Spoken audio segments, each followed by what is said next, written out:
ദൈവം ഒരിക്കലും എനിക്ക് വേണ്ടി ശ്രദ്ധിക്കേണ്ട ഒരു കാര്യമുണ്ട്. ദൈവം ഒരിക്കലും എനിക്ക് വേണ്ടി വെറുതെ ഒരു തീരുമാനം എടുക്കില്ല. ഞാൻ എടുത്ത തീരുമാനത്തിൻ്റെ മേളിൽ ദൈവം ചില തീരുമാനങ്ങളെ കൊണ്ടുവരും. ഓ ഹല്ലേലൂയ. മുടിയനായ പുത്രൻ മടങ്ങി വരാൻ മനസ്സ് കാണിച്ചപ്പോൾ, അപ്പൻ്റെ വീട്ടിലേക്ക് അടുക്കാൻ തുടങ്ങിയപ്പോൾ, അപ്പൻ അവനെ ദൂരത്ത് നിന്ന് കണ്ട് ഓടിച്ചെന്ന് കെട്ടിപ്പിടിച്ചു.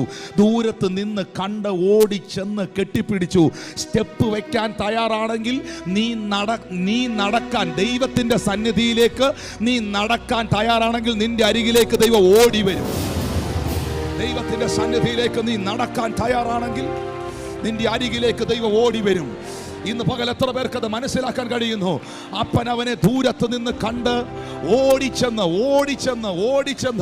അവനെ കെട്ടിപ്പിടിച്ച്, അവൻ്റെ കൈക്ക് മോതിരം ഇടിവിച്ച്, അവനെ നിലയങ്കി ധരിപ്പിച്ച്, അവൻ്റെ കാലിന് ചെരിപ്പിടിച്ച് തടിപ്പിച്ച കാളക്കുട്ടിയെ അവന് വേണ്ടി അറുത്ത് വലിയ സെലിബ്രേഷൻ നടക്കുകയാണ്.